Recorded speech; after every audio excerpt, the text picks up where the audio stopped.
So I'm going to turn it over to Bayo and say we're really happy to have you here. So thanks for your wisdom and your kindness and goodness.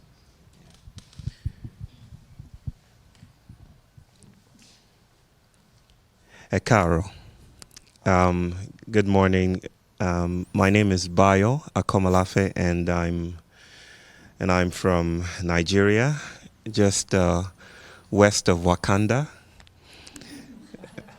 And I'm so happy to be here. It has been a roller coaster ride from Richmond to Vermont to North Carolina, and it's been exhausting but exhilarating and electrifying and beautiful. So I thank you for making this space open. I'm just going to go further and thank my brother, who is more Yoruba than I am. And I'm so grateful that I can call him a brother. And I'm going to thank the ancestors for bringing you here. Where I come from, we don't just open up a space willy-nilly. We have to lay the foundation for the space. So we might pour a libation, for instance, to thank the heavens for bringing you here, to thank the ancestors, to thank the soil. So I just want you to, if for a moment, close your eyes or just notice the conditions, the chairs, the floors, the car that brought you here. Waking up this morning wasn't your effort. It was the conspiracy of winds and beings and clocks and machines. Even your phones are part of the agential realities that brought you here. And so you're not here on your own. You're not independent, and you've never been. So just, if you will, if you want to open your eyes, you can do it. If you want to close your eyes, you can do it. Just take cognizance of the fact that you are here, and you're not here on your own account.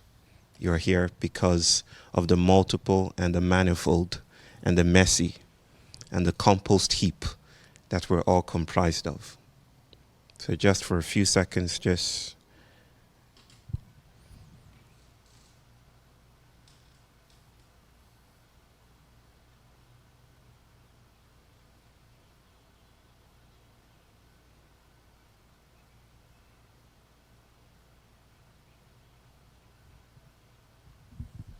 and I would invite us to all whisper and then say Ashe along with me. And Ashe, I just want to ground that, is not like saying amen. It's like acknowledging the blessings that make us and all the beings that conspire to make us. So along with me, let's say Ashe. Ashe. Ashe. Ashe. Beautiful. Now we're here.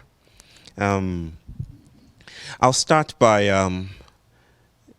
telling a story, okay? And I think it's okay for me to get up and move around. Yeah, so don't want to be tied to the seat. In Yoruba land, when we tell a story, we, and I just want to acknowledge, as I segue into something, as I'm known to do, that this is some really phallic thing I'm holding here. It's getting in the way of a real conversation, but I would, and I'm really feminist by nature, but I will hold it. And so, where I come from, when a story is about to be told, we don't just tell it. The context has to be made. The storyteller is not the only participant in a storytelling context. There is the context, there's the storyteller, and there's the storytelling, and there's the people who are listening to the story. So we say, hello, that's like calling the storytelling context into being. And then everyone says, hello. Daniel knows a lot about this, I'm sure. So I'm going to call out. Yoruba people deal with call and response relationships, the dyadic relationships, not binary, but dyadic relationships. I'm going to call out, hello, and then you say, hello. And that gives me permission to tell you the story that I want to tell you, okay? So can we do that? Hello. Hello. Hello. Hello. One more time. Hello. Hello. That's the perfect I do it everywhere I go, in Germany, in Brazil, and the hello goes somewhere else. It's like, hello, and I'm like, no, not quite. Because Yoruba is a very tonal language. So it really depends on how you say it. So one more time, just because I loved it. Hello. Hello. Thank you very much. I'll tell you the story of the tortoise as we open up space for a deep conversation and performance of this idea that the dead are not quite dead in the idea that we think about it in the modern world. The tortoise is a very known archetypal figure in our lands. He's mostly used to teach our children, and I can say our children now because I'm a parent. He's mostly used to teach our children the disadvantages of greed. And so when our parents want to tell us, don't do that, they will tell us a story of the tortoise who met some kind of trouble because he was too greedy. And I'm going to tell a story that might fit into that morale, but it's deeper. It goes even deeper than that. So there was a time of famine. And in this time of famine, all the animals in the forest were hungry. And the tortoise, cunning and silly as he is, was going around looking for food. And then he found some palm kernels that were just lying about. And he started to eat them. And he was rushing them and eating them, not wanting to share with anyone. One dropped out of his hands and rolled down a little hole. And that crack it rolled into actually led to the spirit world. He didn't know this, but he followed that palm kernel right through the soil until he came out into the spirit world. And he saw that a spirit was eating his palm kernel, in the corner. And tortoise said, excuse me, that's my stuff you're eating right there. And the spirit said, I'm so sorry. I didn't know that this was yours. It just rolled out of the hole. So what do we do about that? Tortoise said, you have to pay me somehow. And so the spirit said, okay, go to that tree over there and pluck a fruit. Open the fruit and you see what happens. And so he did that. He went to the tree and he opened the fruit and out popped a drum. And don't tell me how that happened. Or don't ask me how that happened, rather. He took the drum, and when he beat the drum, food came aplenty. Just every kind of food you can imagine just came before him. And the spirit said, you can have this. And the tortoise went into his own world, and anytime he was hungry, he would beat the drum, and food would come. And everyone would celebrate and eat and enjoy themselves. He became popular, obviously, because if you have that kind of technology, most people would find you quite friendly. And so everyone came around. He would beat the drum, and all the animals would eat. He would beat it morning, afternoon, evening, day, night, whatever, and all the animals would eat. And so because he was becoming such a prominent figure, he got a drum beater. He just told elephant, you beat the drum, and let the animals gather and enjoy themselves. He was becoming a chief in the land. And the elephant would beat the drum. But because the elephant is a heavy person, a heavy creature, when he beat the drum broke. And so the tortoise was at a loss because he didn't know how to get a drum back. And so he decided to be tricky. So he went to that same hole, that same crack, and he threw in some palm kernels into the hole, and it rolled into the hole, and he followed it into the spirit world, where he met that same spirit, don't ask me how, that was right about, at that crack. And the spirit said, oh, here are your palm kernels. And the tortoise said, no, there was one more missing. You've obviously eaten one of them. There were 10 I counted. There are 9 here. And the spirit said, no. See, I didn't touch any of your fruit. This is everything that came. And the tortoise said, no, I insist that there was one missing and you've eaten it. So the spirit said, okay, there's a tree there. Go there and take your drum. And so he went to the tree, took the drum, and went back. And he beat the drum. But instead of food, giant whips came out and whipped the hell out of tortoise and followed him and whipped him everywhere. And that's how we tell the story about the tortoise looking so ugly in our lands. We tell because he's whipped every day. The spirits continue to whip him.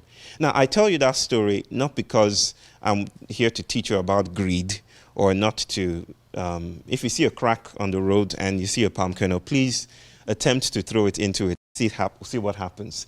But that's not why I tell you this story. The reason I tell you this story is because of something I didn't notice until I started to tell my own children this story. The intimacy between the spirit world and the physical world. I didn't notice it before, but our people took it for granted that the spiritual already coheres, is already too intimate with the so-called physical world, such that we can no longer say that this is where the physical world stops and this is where the spiritual world continues. The physical and the spiritual are tied together. They're intimate. They are entangled, if you will. They're mycelial. They're rhizomatic. They're brothers and sisters. To state that this is where the physical stops and this is where the spiritual continues is to fall into some kind of modernistic, dualistic fallacy. And I want to say why that is important. Because in these times that some scholars have called the Anthropocene, when we're all suffering the results of our scientific reductionism, when we're throwing away what it means to be human, when it's easier to find a cyborg on a train that is buried in his phone than to find intimate conversation between people, when we're suffering toxic landscapes, and people that are losing their lives because of pathologized educational systems. When we're suffering all these kind of economic barriers and all of this, and the rise of corporate fascism, it seems that we are doing this because we've left out or occluded or made invisible the intimacy that the spiritual world sustains with us. Now, let me move aside just a little bit and step as I pour a libation of words around this idea of decolonizing the dead.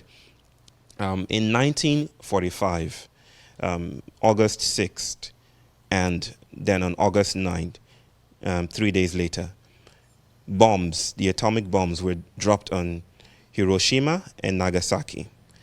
And these bombs did something that no one thought they would. Up to that moment, we had assumed that the world is still, that the world that was described and created by the machines of science and the machines of industry was the only kind of world that existed.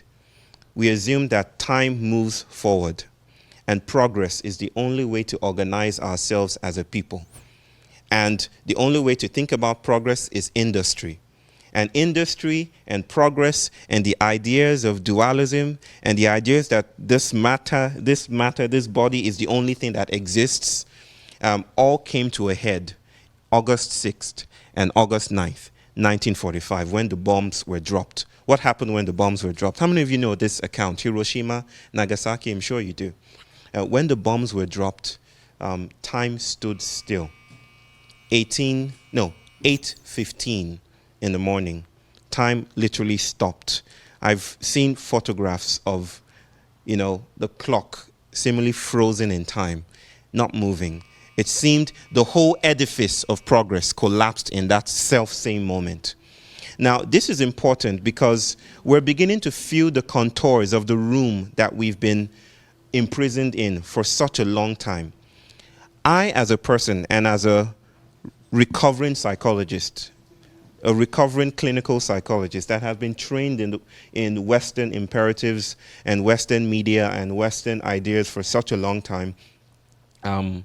I grew up in Nigeria practicing my trade, teaching in the university, teaching Freud, teaching Jung, teaching all these guys. And in Nigeria, which is a country, is the largest conglomeration of black bodies on the planet Earth. 200 million people, I would say. In Nigeria, we have just 3 psychiatric hospitals to cater to 200 million people. 3 psychiatric hospitals, maybe not up to 1,000 bed spaces. Now, the Nigerian government represents this as a real crisis. And if you go to Nigeria today, you will see papers awash with accounts of how people, so-called mad people, are on the street suffering, and how the federal government ought to do something about this. Well, as someone doing my PhD at that time, I was looking for ways to address this crisis. And so, but I felt this. I felt differently. I felt that this is not quite an issue of bed spaces. This is a question of asking new questions. We need to think alternatively about this crisis. And so I decided to go to my people. Now, let me say something here. I started this conversation by saying Daniel is more Yoruba than I am. That's not a joke. He is. I don't even speak my language because I was thoroughly educated. What it means to be educated and schooled in my country is to be denied the privilege of speaking your language. Many times I would try to speak Yoruba and I'll be beaten for that. I would be brought out or whipped or made an example of. Because you ought not to speak your language if you're schooled, if you're educated. You ought to speak like Americans and British people, BBC, and approximate the way they say father and say the schwa and mention the schwa sound. That's what I was brought up in. And so I have no privilege. I had no intimacy with my people. But at this time, at this point in crisis, I decided to go underground, so to speak, to find my elders, the Yoruba healers who had been doing work under the thresholds of respectability, to learn from them anew what is happening in the world. And so I went to them and I met with 7. The 6th one denied me any interview because he said the oracle did not want to speak with me, but the other 6 were quite open. And they invited me in and they made me their son for a while. And they told me stuff. They told me this is not an issue of bed spaces. This is an issue of noticing that what you call pathology or madness or mental illness is a spiritual crisis. But you guys have no way of thinking about that because you're all about pills, pills, pills. And so what you need today is new sets of questions, a new series of assumptions about what is happening in the world. And I sat with them and they would teach me and they would perform, they would consult, go into their divinatory rituals and consult the oracle, opening up space, new spaces for me to think. They would arrest my thinking, if you will. And they would invite me to think along with them in new and different ways. But one thing that was said to me stands out. I remember this man, I just call him Baba, and I talk about him in my book.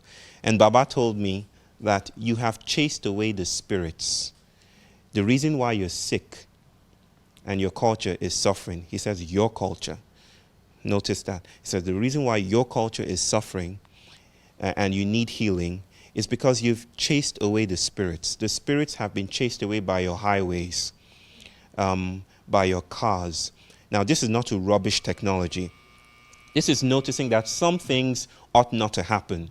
The idea that we are human and we can go anywhere we please and do anything we want is now being met by the reaction of the world itself in form of climate change, disciplining us and cautioning us and saying, no, you can't do that. You can't just open a freeway here or open a highway there or burst through trees and not suffer the consequences.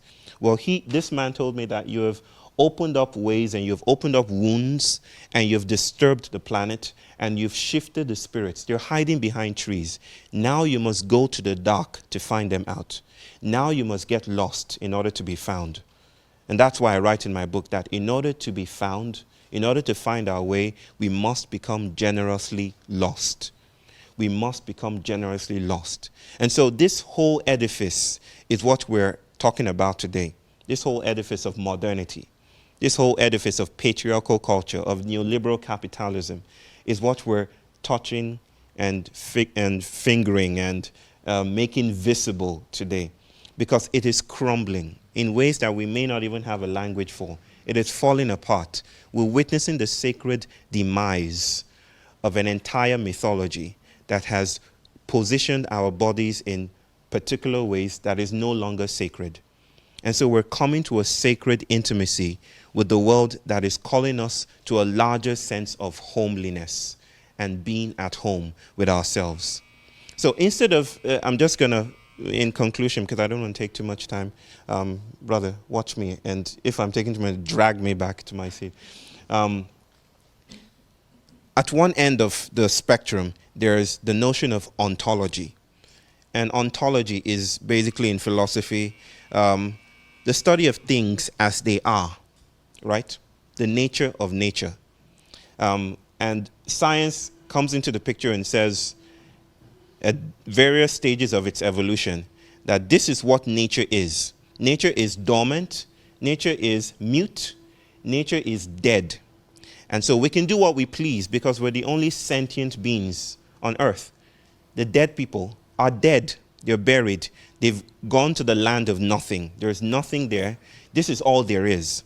And this is the frame that we exist in. Think about the assumptions that come from this notion of ontology. That if you want to find out what a thing is, you strip away the layers until you come to its essence. There's this story, beautiful story in India, about a king who wanted to know why birds sing beautifully as they do. And so he tore the feathers, tore the bones, opened up the skin to find the song in the bird. You know what that means. The bird was dead, long dead, by the time he got to the root of the matter. But that's the kind of world we live in, this reductionistic paradigm that says to get to the nature of nature, dig deep. That's why we have excavatory capitalism. People tearing lands apart in order to get to the root of stuff. But on the other spectrum is something that an Algerian philosopher, and I'll adopt it for this, for my conversation, calls hauntology. Not ontology, but an hauntology. Hauntologies say that we are not made by what is present. We are made by what is absent. We're made by those absences that we've occluded and shifted away. We're made by the so-called ghosts of modern Hollywood tropes. We're made by things that have been pushed away. So if I were to ask you, what is a piece of paper made of? A reductionistic paradigm would say the piece of paper is made of, okay, let me ask you guys, what's a piece of paper made of? A tree? Yeah, what else? Fiber, wood pulp. Anybody else? Anybody else? For $100? What? Sunlight. Okay, good. Now you're pushing away the reductionistic paradigm. A hauntology would say that a piece of paper is made of a farmer, is made of Monsanto, is made of fertilizer, is made of sunlight, is made of rain, is made of cloud. This is the diffractivity that we're noticing in the world today, that things are not made of quite so much of what they're made of. They're made of much more. And this is the beautiful indigenous notion of causality that is inviting us to rethink our relationship with the so-called dead. In fact, the paradigm has so shifted, even in quantum physics, in psychology, in sociology, that we can no longer talk about the dead in the ways that we have. Now, I must say that when we talk about ancestors, we're not talking about a metaphor. We're not talking about poetry. We're talking about something that is real and grounded, that impinges on how we live our lives. And because we have occluded their voices from the picture, we no longer have ways to make sense of what is ailing us in our culture. So today, with the rituals and the performances and the stories that will be told, we are hoping to open up portals. I just want to turn to your neighbor and say, open up portals. Open up portals. Say it loud, come on. Open up portals. Say it, open up portals. We're here to become porous. That's what we're here to do. We're here to become porous, to melt through, to spill through, to listen to the voices that have been occluded. I'm in the United States of America, and I feel that this country needs to be uncomfortable, needs to meet its discomfort. You've been too comfortable. And what I mean by that is the voices of those people and paradigms and voices and stories and cultures that have been pushed aside in order to make way for all of this, they're haunting. And this is the hauntology we speak of. So this is why we need to pay attention, to go to the cracks where the palm kernel has fallen through and press our ears to hear the rhythms and the lyrics of the worlds that now beat and invite us to pay attention to them. I want you to get on your feet. Please get on your feet.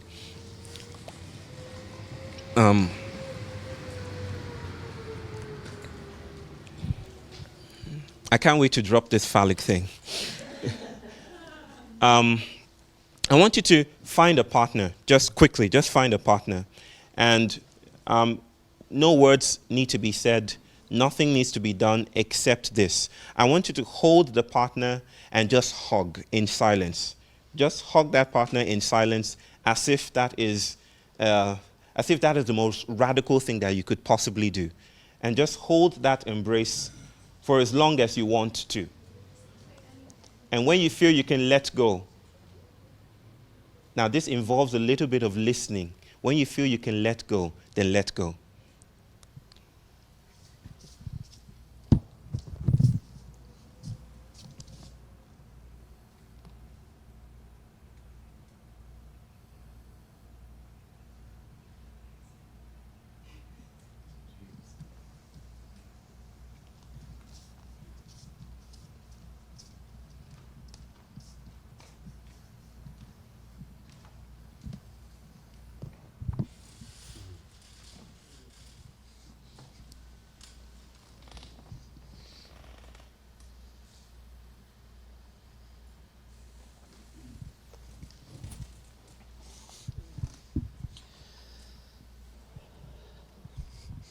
So, thank you, Bayo. Ashepupo, Funogbonyi. Thank you for your wisdom. Be comfortable, everybody. Yeah. So, my name is Daniel Foor.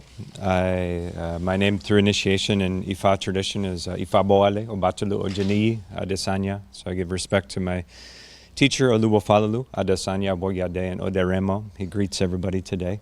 And respect to the earlier Ino, Okonochi, and other ancestors of this particular place here in Carborough, where we're at today.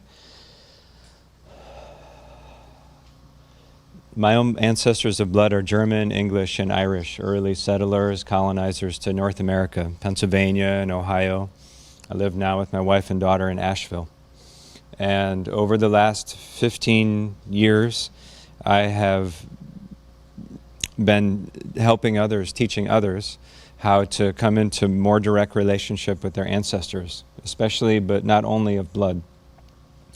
I've done other things as well. I happen to have a PhD in psychology. I'm a licensed therapist. I do animist or earth honoring kinds of ritual, but mostly it's become a specialization for me to work with the ancestors. So I have a book on that. I train people in how to do that work, and it's been a depth inquiry for me, not just psychologically, but as a ritualist.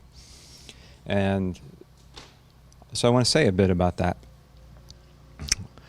One thing that feels true to me is that there are cross-cultural commonalities in how people who approach ancestor reverence and ritual tend to think about the relationship between the living and the dead. I wouldn't go so far as to say these are universal, but I've found that they're strongly recurrent themes. And so, just to show of hands, how many people were raised like as a child with a strong framework to relate directly in spirit, in the present, with your own wise and loving ancestors? Yeah, by like as from age like 0 to 18, it's like somebody really helped you to have a way to talk with your ancestors, right? So 2.5 out of 30, yeah. So that's common. If you did receive that, what a blessing. And good to notice how many people didn't receive that. I didn't receive that. And so the good news is that it can be learned. And if we're going to relearn a thing, it's good to notice, well, how are others doing it? And so in that spirit, what I'm offering is a few 4 or 5 cross-cultural assumptions. One is that there's some continuity of consciousness after death. Death is not the cessation of all consciousness. We're not only the bodies. And this doesn't mean that there's just one story after death. Many cultures, whether it's Yoruba culture, Lakota culture, Norse culture, ancient Egyptian culture, Mongolian culture, so many different traditional cultures recognize that the soul is multiple, that there are different aspects that converge in a human life. And so there may be different stories of what happens when we die. So the idea of a singular self is suspicious and not necessarily traditional. So the sense is that something continues, though. And the implications of that are that the ancestors are in the present, and they are alive by virtue of our ability to relate with them. So to relate is to continue to live. And so our ancestors are not memories. They're not ideas. They are living spirits in groups, collections of spiritual energy and intelligence in the present. And they're also the ones returning. So the descendants and the ancestors, they're the same. They're the ones that are not in the visible incarnation at this moment. I tend to think of them as a city divided by a river. So if the city is human form, they're the ones who are in this dimension and the ones that are in that dimension. And so a death here is a birth there. A birth here is someone departing from the realm of the ancestors to return to human form. So it's a trip to the market. So a second assumption is that not all of the dead are equally well. And this is critically important and entirely obvious from what we know about living humans if we stop to think about it. If I say not all living humans are equally wise and kind, you didn't need to come here for that. But to die does not make you automatically, it means you're no longer incarnate. And so many of the souls or spirits among the dead are not yet wise, loving, and kind. And in that sense, the word ancestor is often, not always, but often used to refer to those among the dead who are relatively well and kind or safe to relate with, in contrast to the ghosts, the not yet ancestors, the troubled dead, the ones who have died, and so they've begun a rite of passage, but they've not yet been received by the community of well ancestors, and so they're in transition still. So not all the dead are equally well. What it means pragmatically is that we need to approach reconnection with the ancestors with the same discernment that we would bring to relating with other living humans. If I say, hey, go relate with some humans, it's a bit of a fraught directive, right? So it's the same with the dead. So some are less at peace. A third assumption is that we can communicate with them. That can happen spontaneously. It can happen because we've initiated contact or they've initiated contact, and it can be beneficial, it can be harmful, neutral, and that can happen through intentional ritual practices, through dreaming, through synchronicities, in so many different ways that contact is possible. Of course, misunderstanding is possible as well, but that's the same with other living humans. So relating directly with the ancestors doesn't make you spiritual or special. It's a very matter-of-fact or commonplace type of encounter. It may be potent and transformative, but it's not inherently special even, which is good news.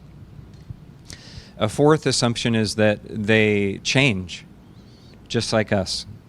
This is really, really important because folks who don't have a framework for relating with the ancestors tend to freeze them in state.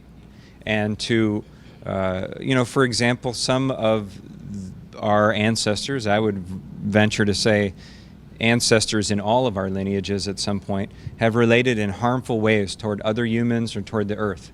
And it does not bring blessing to hold them permanently intergenerationally in a state of judgment about those actions when they are capable of change.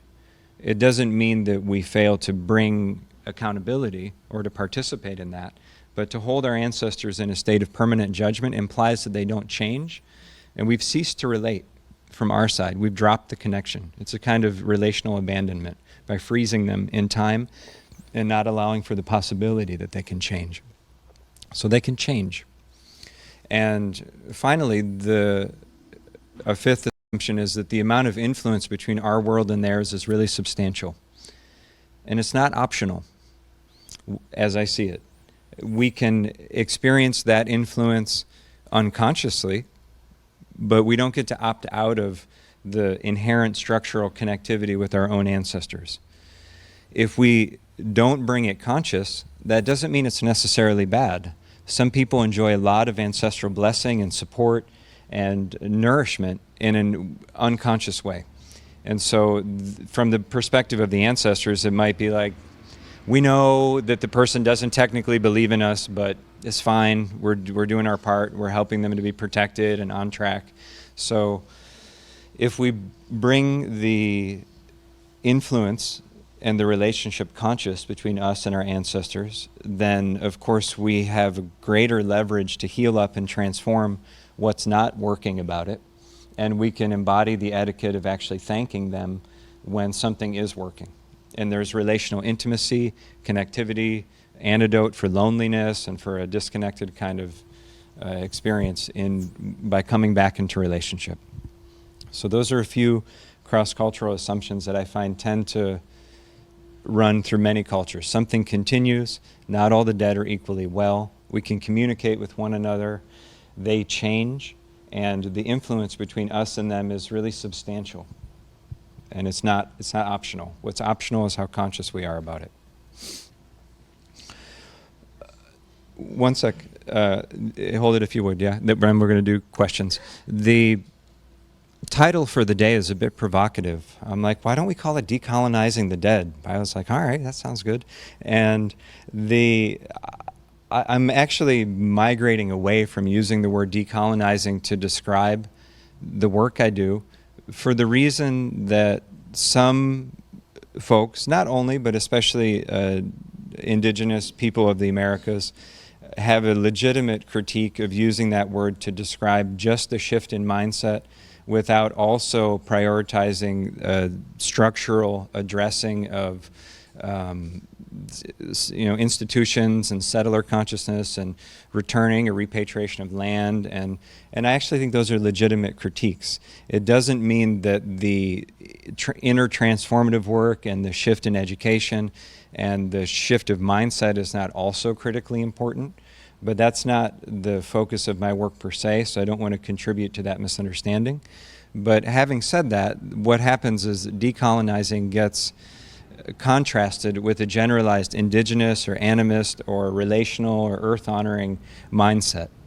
And so in that spirit, when I say decolonizing the dead, what I'm trying to convey is that coming back into relationship with our ancestors is itself an act of, we could say, decolonizing or reclaiming of a relational framework that for most lineages, including myself as someone of European lineages, was damaged and lost through the colonizing of northwestern Europe by Rome and by Christian Empire under Charlemagne and other people of the Holy Roman Empire. So even within Europe, there's a sense of cultures driven by an ethic of empire and kind of power over in general that either directly through force or through shaming and judgment and incentives cause our ancestors of blood at some point to stop cultivating relationship with the ancestors during life. And so the frameworks drop out of practice. When I ask how many people were raised with that, just a few people. And so in that spirit, I'm saying reclaiming the framework is one piece. Another piece is actually tending to the state of the dead themselves and assisting them. And that's the piece that I really mean, because if they can change, like the work that I've guided over the last 15 years is mostly focused on, it's ritual repair work, and it's mostly focused on helping the dead who are not yet well to become well, for people's lineage dead to actually become ancestors. And beyond that, what I'm realizing is not only can they change from less well to more well, the dead can get their politics in order, if you will, or they can become beneficially radicalized if they're not already. Because once like the living, once someone is psychologically well and their needs are met, there's a tendency to be more receptive to the suffering of others and to be more open to an understanding of the ways that systems and attitudes and culture can be oppressive. And so I've found in my work ritually that people in relationship with their ancestors, once their ancestors are at peace and those channels of communication are open, that the ancestors become excellent allies in the cultural change work that we need. So let me highlight a few takeaways from the kind of work I've been guiding that are more about the cultural implications of working with our ancestors. One is, at any given moment, it's useful to recognize that three generalized layers of interaction. And I'll call those the personal, the ancestral, and the collective.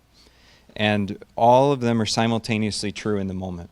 So when you're interacting with someone, we're having an interaction now, there's my personal background and story and body and who I like, what I'm specifically saying, and the way you're personally receiving it. So it's the individual level. There's the level, the other end, at which we are all one human. We're a group of humans, so there's this inherent collective sameness about all of us, rather than the personal difference. And relative to the land here, relative to the plants and the wind and the electrical fire, we are a group of humans. And so there's a sameness as well. And between those two settings, there's our individual group experience, our ancestry. And there are diverse lineages of ancestors in the room. And that level of difference, group level difference, is actually really beautiful and fraught with historical charge and present tense charge. And we tend to either, when we get that right, it's really fantastic, and when we mess it up, it's really painful. And it's the level navigating these different simultaneous levels. You'll watch people use them to dodge intimacy or increase intimacy. So someone might be coming at me as a cisgendered, middle-class, white, male, American of colonizer, settler ancestry, and they're of different ancestry, and they're saying, hey, I'm now seeing you through your ancestral identity, and I want to bring challenge to you to see if you can inhabit your ancestral identity responsibly. And I can say, hey, but we're all one. And that's accurate, and it's avoidant.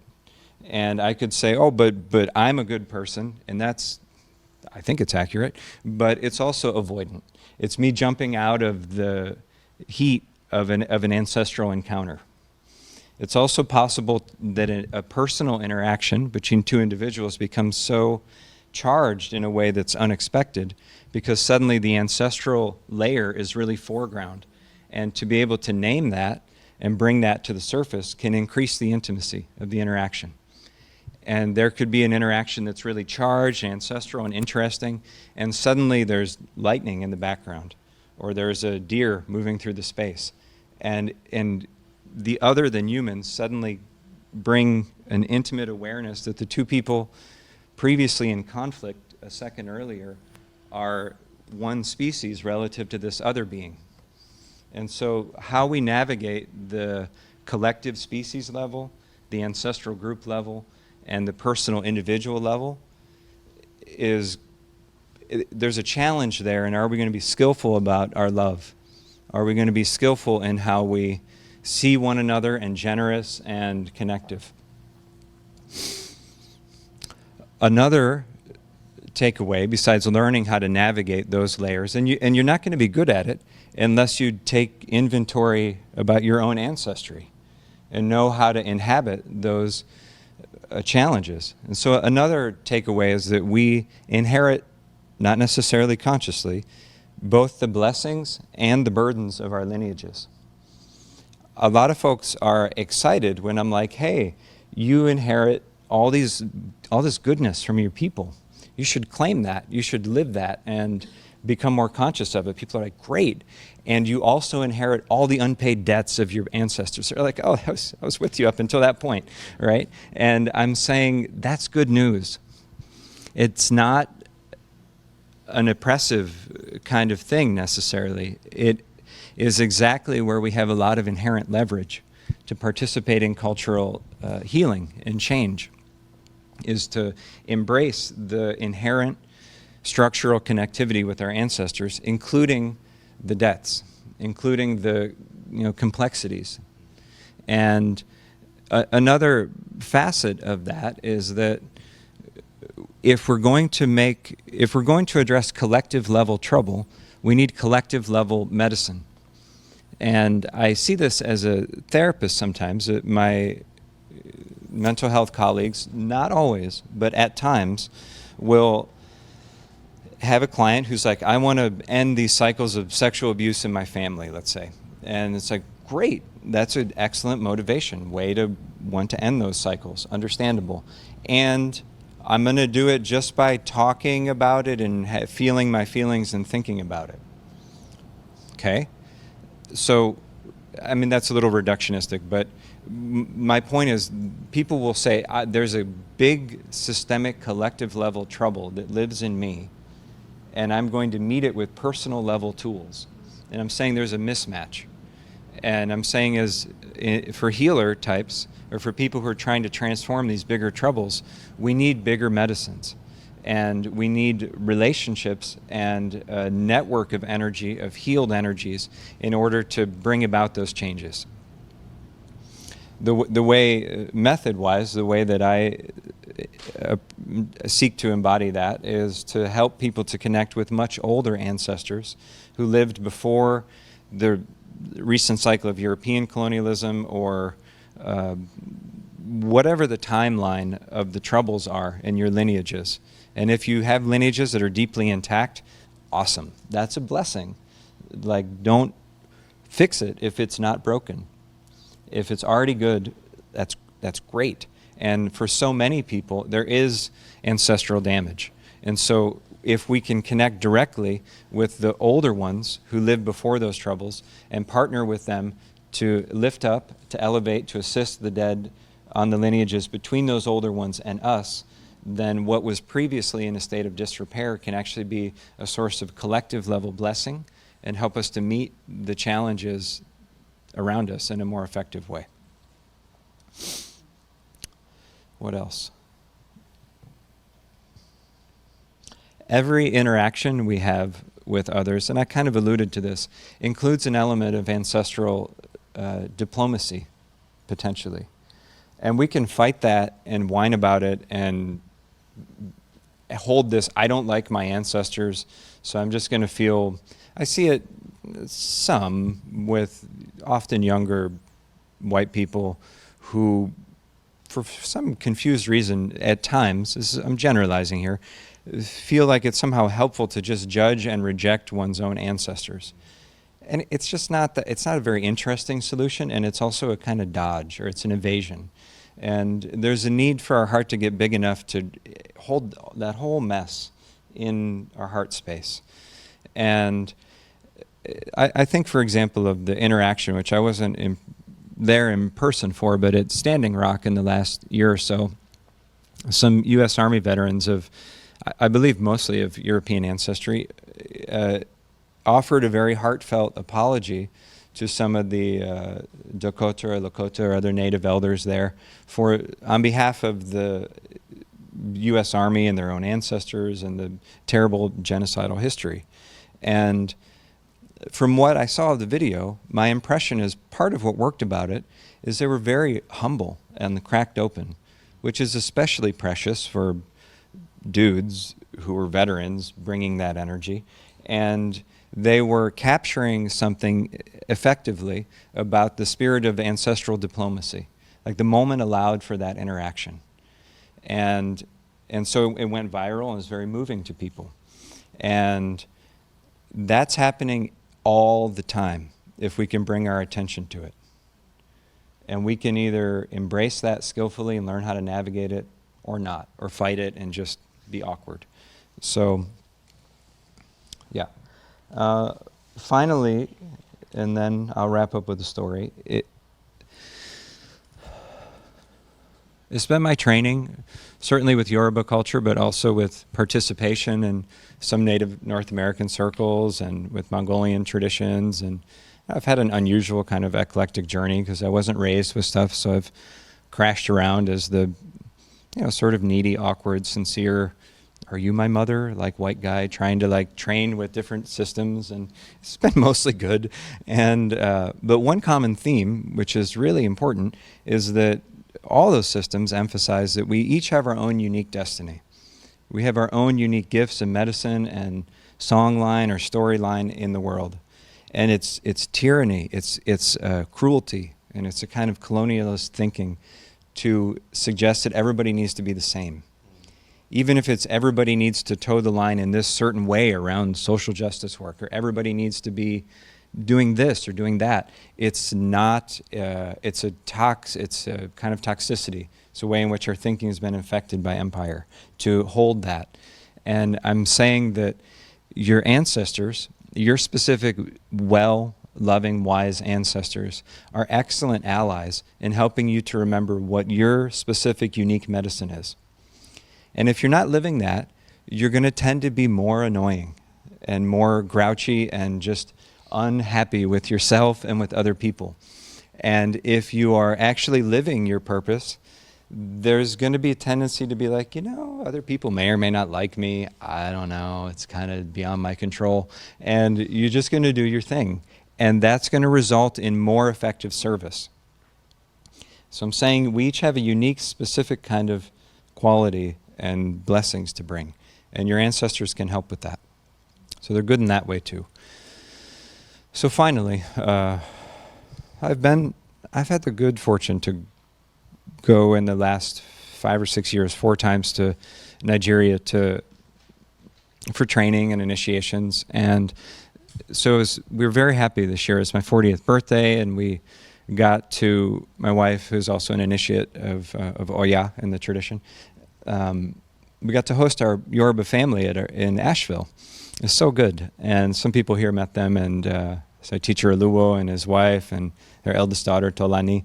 And so we had a good trip. And I was trying again to explain to him the work I do. Because on one level, he gets it, but he's also like, oh, well, that's good that your own kind of German ancestors kept the traditions alive too. I'm like, no, they didn't. You don't understand. Like, they're in fragmented little bits. And so he's because Yoruba traditionalists are working hard to preserve the Isheshe against the kind of Christian and Muslim and like materialist, capitalist forces. So he's like, oh, it must be like that in other places. I'm like, you don't understand. Oluwo, we're here because my traditions are just a fragmented mess. He's like, oh, okay, Baba, sorry. And so there's that conversation. And then I'm trying to help him to understand about the dead not being well in spirit. He's like, huh. And like, what's the Yoruba word for ghost? And him and Mama Tolani, they're kind of like, oh, is it this? And it's like, no, that means monster. I'm like, okay. And so they can't even think of a word. They're like, oh, sorry, Baba, that's happening to you all. I'm like, no, it's super real. And so he comes out with a story from his father, who passed in 2013, just 2 weeks before I was there. And the dead are buried traditionally in the house. So he was buried in the house. I slept across the hall from him. And very big, like, senior Jedi, very well human being, lived to age 99, the Arba Adesanya Woyade. And so my teacher Oluwo told the story of when his father was like maybe in his 30s, so probably, I don't know, in the 50s. He was at a funeral, his father was at a funeral, and it was a funeral for one of his aunts, so one of the older women. And so she died, I think, the day before, but when she was dead in spirit, she's going to, traveling to the gates of the other world, and there's one of her aunties who had been dead for decades at the gates, and she says to the recently deceased woman, they didn't do the funeral rites for me properly. I'm still outside the gate. You need to go back and tell them to get right. And so she wakes up from being dead for a day, totally startles everybody, and is like, look, you also need to take care of this person because you didn't handle it right. And then goes back to being dead, and they're like, whoa. So they do. They do the double funeral to handle it. Because they've been called out by somebody who's still in transition and has been. And so that's his way of saying, oh, you mean like this. You mean like someone who's like died but hasn't made it all the way. He's saying, oh, this happens when we don't take care of it at the funeral. I'm like, correct, but our funerals don't actually take care of that in general. People think the funerals are for the living, so they abandon the ethical, relational accountability to the dead, generally, unless you have a really classy funeral that actually handles that. So my question for you all that I'll part with, and then we'll be in question and answer space, is who among your people is still sitting outside the gate, if any? And if there are ones sitting outside the gate, are you willing to do what is required to help them to be seated well as an ancestor? That's a possible thing. And I would suggest it's actually a really culturally beneficial, personally, family level beneficial kind of undertaking. It's very possible. And so that's my, I have job security. That's what I do. And that's, there's plenty of work. So good. So let's leave it like that. And if you don't mind sharing your name when you ask a question, knowing that it'll be recorded and shared with others, that's great. So is there anyone who has a question? And I'll walk over with the microphone.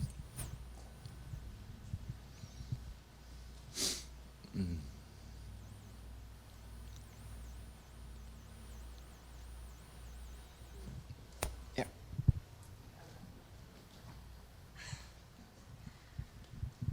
That's very valid.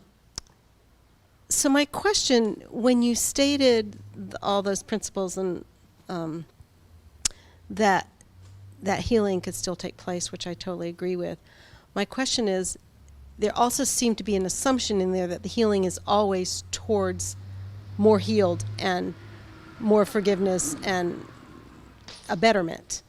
And have you ever experienced it not going in that direction? And if so, how do you handle that? You're saying, can things get worse after you die?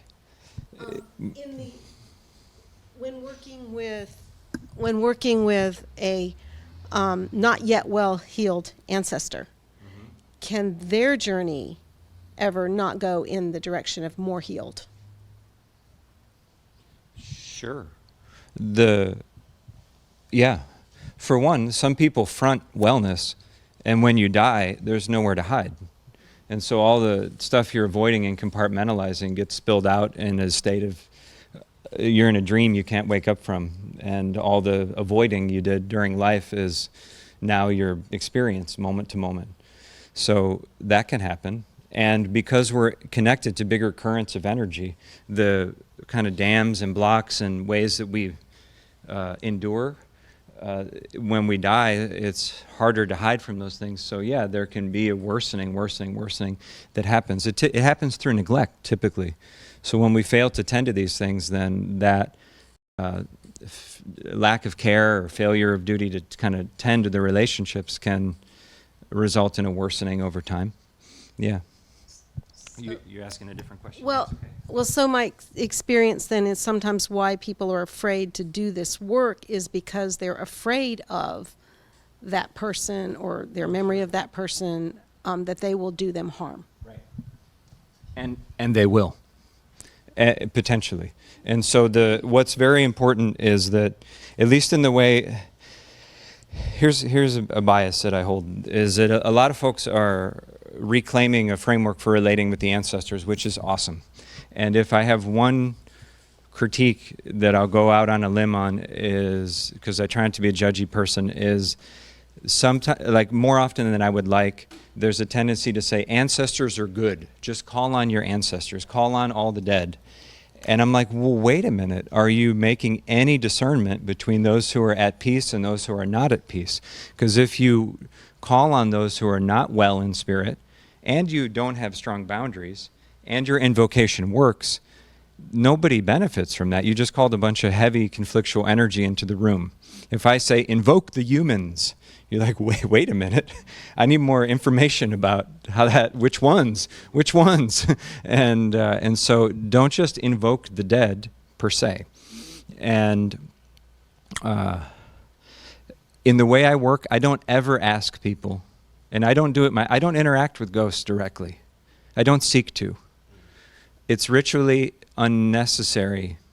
I see it as an unnecessary risk. I'm all about being a lazy, effective, protected ritualist. I want longevity and in the work. And so I call upon the ones who are well. I'm like, hey, elder grandmas, grandpas, we got a problem down here. could you come over and sit around me and in front of me and in a protected way and help these suffering ones over there? What do you need? Do you need some whiskey? Do you need what? I mean, just tell me what you need. I'll give you that. This is the problem. You know how to handle it. I'm not touching it because it's going to mess me up if I touch it. And they're like, yeah, thanks. It is a problem. Thanks for inviting us. So I don't ask people to directly engage with the trouble. To call on the well ancestors is to start to remedy that hazard. Yeah, for sure. Thanks, Miriam.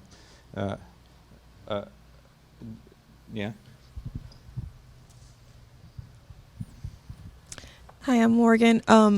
My question relates to how you identify ancestors to work with. I mean, how much do you need to know about their lives before you work with them? Because in my family history, I don't know a lot about, great grandparents or aunts and uncles or people before. Most of the, I have, my family kind of skews a bit young. So I have, most of my grandparents are still living and I know them. I have a relationship, but past a few people, it's just abstract and I don't really have stories or anything like that. Yeah, it's a great question. When we're not raised with a framework for relating with the ancestors, we tend to think of the dead as recent and as individuals. And what I'm suggesting is that we expand that experience to include lineages or groups of ancestors, and that we recognize that the recent generations, whether we are adopted and will never know the names of our parents, or whether you have genealogy that includes 7, 10, 15 generations, it's the difference between standing at the beach on a foggy day or a clear day. If it's a clear day, maybe you can see 30 miles out. But if you're like, oh, I got it with the ocean, I understand the ocean, I can see 30 miles out, you're still deluded. You see just a small sliver of the dead. And so I'm saying when I encourage people to connect indirectly with their well and wise and loving ancestors, as a default, I'm saying go back at least 500 years to start with. Unless you know that your people were actively giving reverence to the ancestors and really well in spirit more recently than that. So if you know that, then it might be that there are ones who are deeply well, even closer in time to that. For people of European lineages in the United States, generalizing, it's probably been at least 1,000 years since your people were directly, openly, without constriction, giving reverence to the ancestors during their lives on Earth. And so for people of different ancestries, it's going to, the timelines vary. But you go back as far as you need, which is before remembered names and stories. Pretty much always. Yeah. And that alone is, you feel the leap there. There's an epistemological leap into another way of knowing that legitimizes direct connection with older ancestors. We don't have to rely on just the stories and just the facts that we've inherited. And that's good. That's good news. In Yoruba culture, the word for bone, the word for the ancestors as a collective energy is egungun, and the word for bone is egungun. So there's a tonal difference slightly, but bone and ancestors are the same. So in that sense, even though I'm saying go way back and go as far as your bones, so both are true. We use the bones to call on them here and invoke them here. So they're here and they're ancient at the same time. But as Bayo was speaking to, time is a little wobbly like that. Good. Thanks.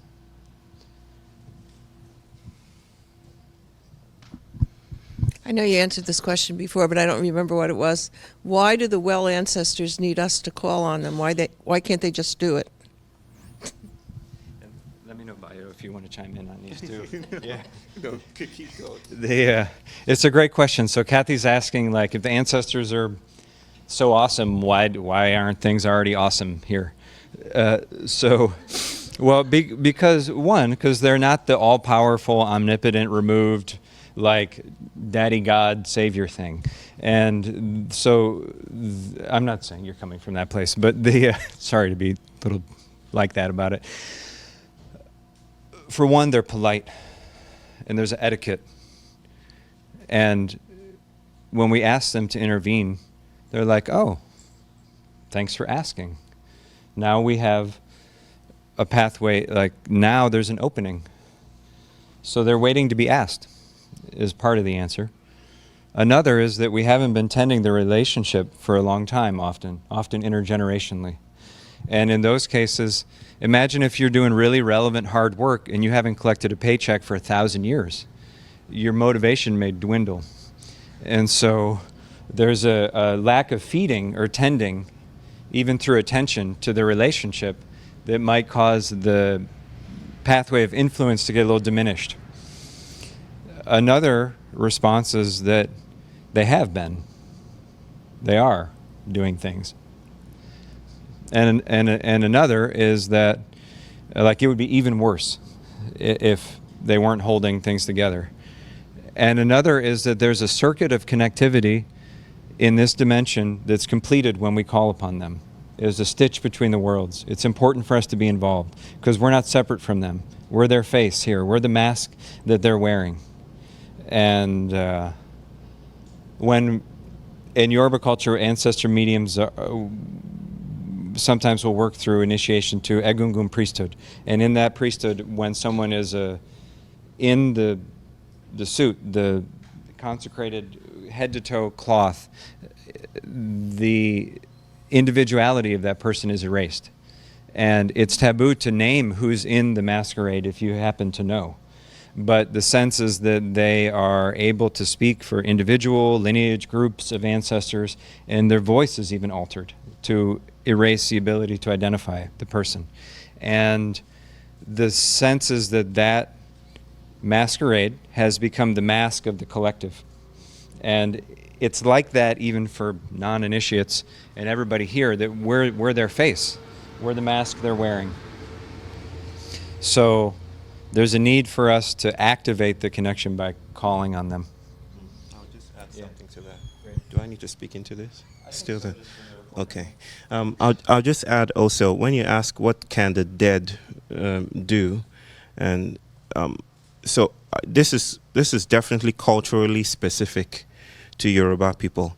And it speaks about the dynamism between the so-called dead and the living. There's a lot of trafficking between these two communities that is not linear. So there is the notion that when you're dead, Daniel has said beautifully that the dead change as well. They have their politics, they learn things, they unlearn things, so they change. They're just as changeable as us. But we take it further in Yoruba cosmologies to say that the dead can actually become alive again. And that is how they actually work out cultural healing as well. For instance, we have names in Yoruba land like Babatunde. Babatunde is like the father has returned. My sister's name is Iyewande. Iyewande means the mother has returned from the dead. And that is to say that sometimes, and maybe cross-culturally speaking, you might say that this is reincarnation in Indian mythos, you know, of someone being born with a scar, a body mark to indicate that, you know, this is something that has happened in previous times. But what we're being invited to recognize is that there's a lot of trafficking in between. And this is why we have to relate with and develop ethical responsibilities to this so-called marginalized group of people that are so-called dead. You might be the return of your mother or those ancestors that you've rejected. And in rejecting them, you're rejecting aspects of yourself that you haven't met yet. So this is the invitation to dance with, with that. Yeah. And the troubles we see with children returning can very much be understood as troubles in the realm of the ancestors that are manifesting. When our Yoruba family was visiting, somebody asked Oluwo in Athens, Georgia, so how do we relate with the ancestors? And his daughter, Tolani, who's often quiet, but she's super smart and just on point, just stepped in and she's He's like, well, the way we relate with the ancestors is to take care of the children, because the children are the face of the ancestors returning. And when we love them and care for them, we're caring for the ancestors. Mic drop. Yeah, it's great. I'm like, yeah, what she said was awesome. So just to highlight the connection between the children returning and the ancestors. Yeah, thanks. Maybe just a few more questions and we'll break. You talked about in your story, somebody not transitioning correctly. So in our funeral culture, you're saying that, we usually focus on the living. So what can we do if we're dealing with end of life and funerals to help people make that transition, and is that even appropriate? Yeah, beyond appropriate, it's ethically imperative. The funeral, as I see it, is if you want to become an ancestor, mostly be an ethical person, because when you die, not in a stagnant, rigid way, but like an actual ethical person who's relational and kind and trying to work stuff out.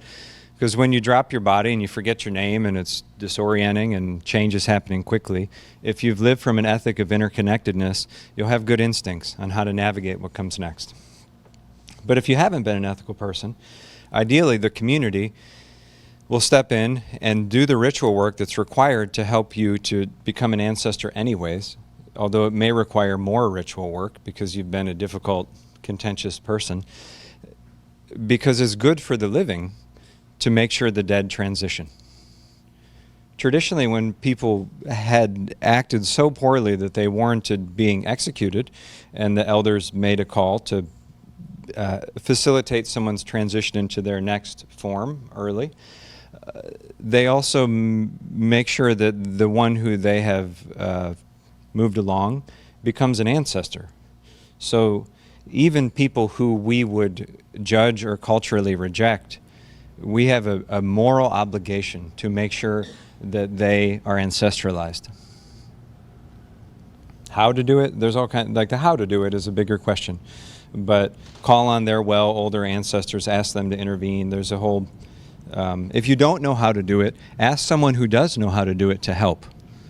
If you don't know how, if you need dental work and you don't know how to do it, you're not going to go to YouTube and be like, all right, let me get out a knife and let me just teach myself how to do this. You're going to try to find a dentist, right? And so the priest work is a kind of specialization. And if you don't have that skill set, it's okay to ask around hey, I have this need. Who does have this skill set? To value the skill set. Yeah. And in that way, support priest training as a vocation. It's a real thing. So. Also, so the trope that runs throughout modern culture is that of innovation. And I think I spoke about it yesterday, calling it the appification of justice. Everything becomes an app, right? And so I wouldn't be surprised if there's an ancestral app very soon that helps you relate with. But there's something to be said about the new. I met this proverb recently that says, ghosts hate new things.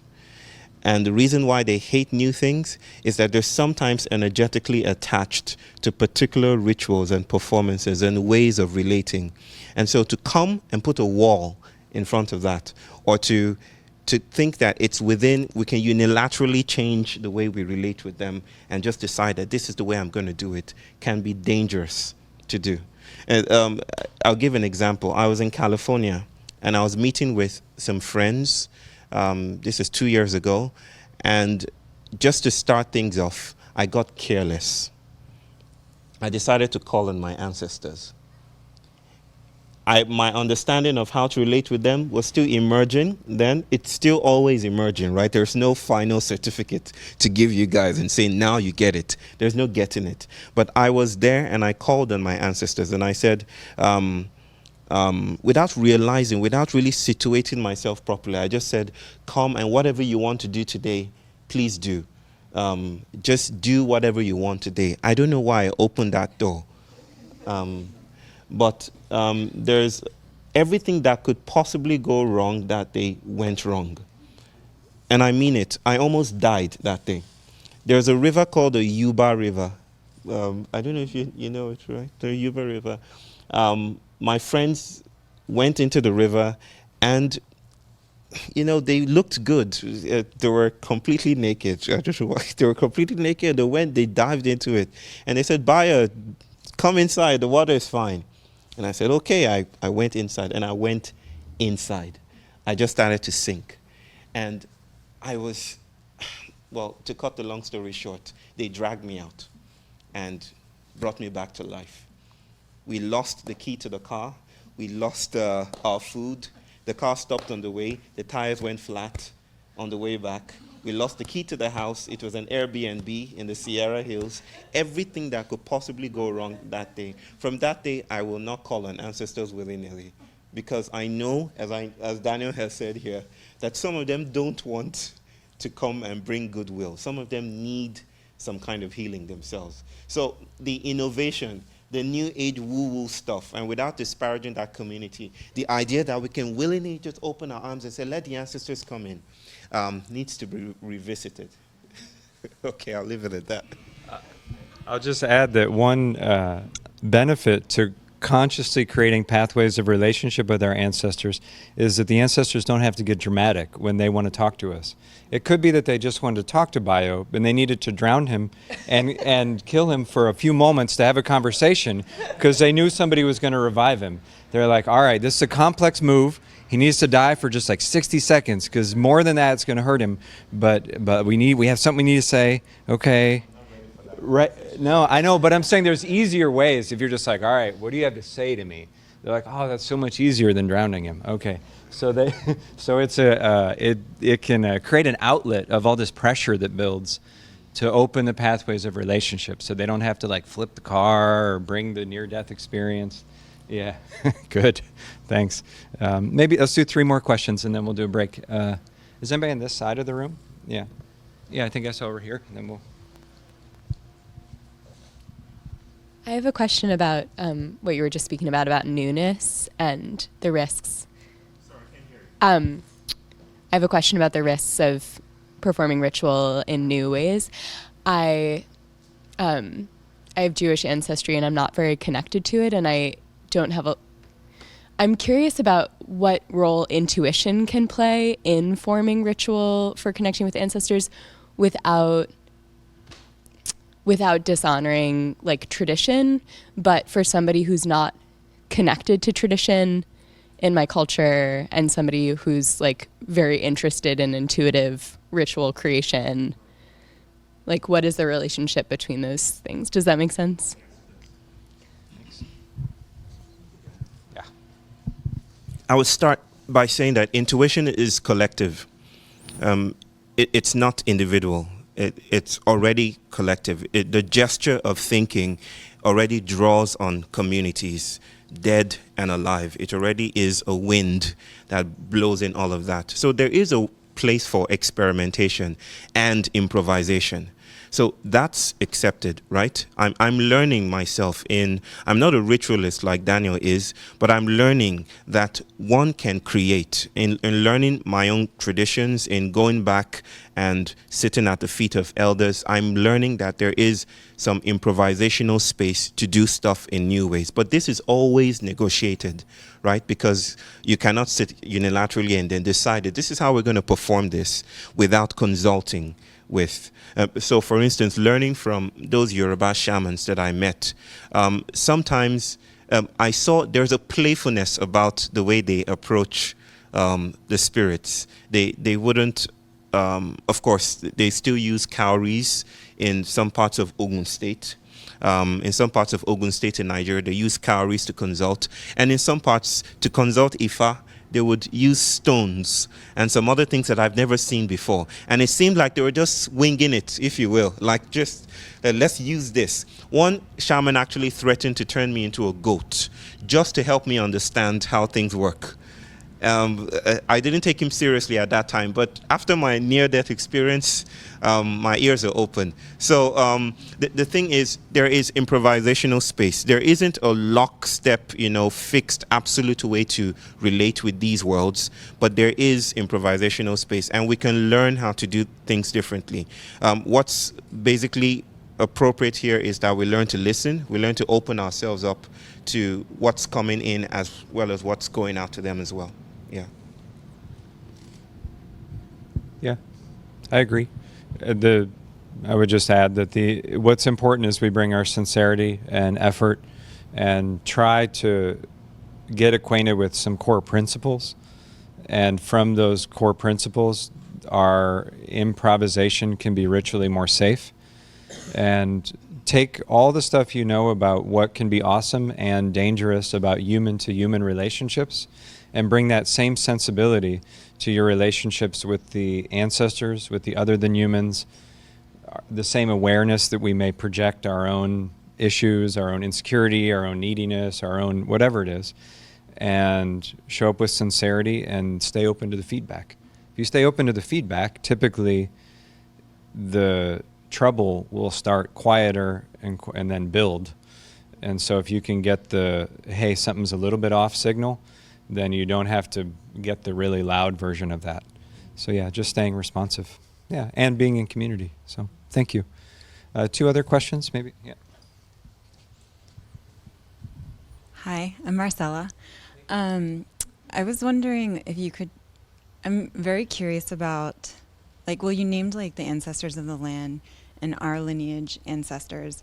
And I'm also thinking about the ancestors of other traditions that we participate that aren't in our lineage. And I'm just wondering how you understand working with those ancestors of other traditions, especially in a way that's honoring the culture that it comes from and that you're not part of that culture. So, Bayo may graciously describe me as a Yoruba person, but on another level, I'm so obviously not Yoruba. So both things are simultaneously true. And it's my own bias that it's good to be really well with your ancestors of blood, of body, even if you're adoptive, and to allow them to be a resource and to heal up whatever needs healing up with them, and to help them, to bring them with you when you enter spaces that are not of your blood. Having been a participant in a lot of Native North American ceremony and African-American ritual spaces, one of the kinds of feedback that I've at times gotten, and just in general, people not of that group will sometimes get, is go handle your own ancestors. Don't bring your I'm an orphan, awkward, clingy, needy thing here. We have enough problems. Go handle yourself. And it's actually great advice if you can breathe through it and collect yourself from the shame attack that comes or whatever. So you piece yourself back together and actually hear the advice. And what the advice is come into relationship with your own ancestors so you have some reasonable amount of self-esteem so that we can actually relate as brothers and sisters. And then it's going to be just fine, typically, provided the system is open. Some traditional cultures do not wish to have people not of that group. Some allow people not of that group under certain circumstances, and some are quite open. And so respect the different settings. You're not going to go train as a Hopi traditionalist, because as far as I understand it, Hopi people are not excited to train outside people in that way. Yoruba people, generally speaking, in my experience, are our culture is so awesome, why would everyone on earth not want it? And so there's a sense of healthy pride. I was in Igbodu in the ritual space 2 trips ago and got up the nerve to say a couple things in Yoruba. It's my little 60-second speech to show the guys that I've been working at it. And everyone gets really quiet, and I'm nervous, and I'm I said some things. And then after, it's just loud again, and everybody's drinking. But then the main elder brought up the kids and gave them a talking to, and I got the translation later, and he's if this Oyimbo comes here and speaks your language and makes the effort to learn your culture, you better value it. And I had enough Yoruba to say yes, you need to know about your culture. I'm kind of playing along, but it's sincere also. So at least in my experience in Yoruba land, that coming in and valuing the culture is a source of pride and income for the priests. And so it can be a beneficial exchange that is a kind of subversion of the usual colonialist narrative. So, yeah. The notion of cultural appropriation is alive, and it's real, and it's material, and it's consequential. But in my experience as a black person growing up in Nigeria and as a Yoruba person, the concept is totally missing. Because, as Daniel said, we're radically hospitable, and we invite people in. We want more people to come in, and that's why I can call Daniel without seeming thinking I'm offending some idea of Yorubaness, that he is a Yoruba person. And so, well, I would say that, and I would add to that, that what was the question again? You said something about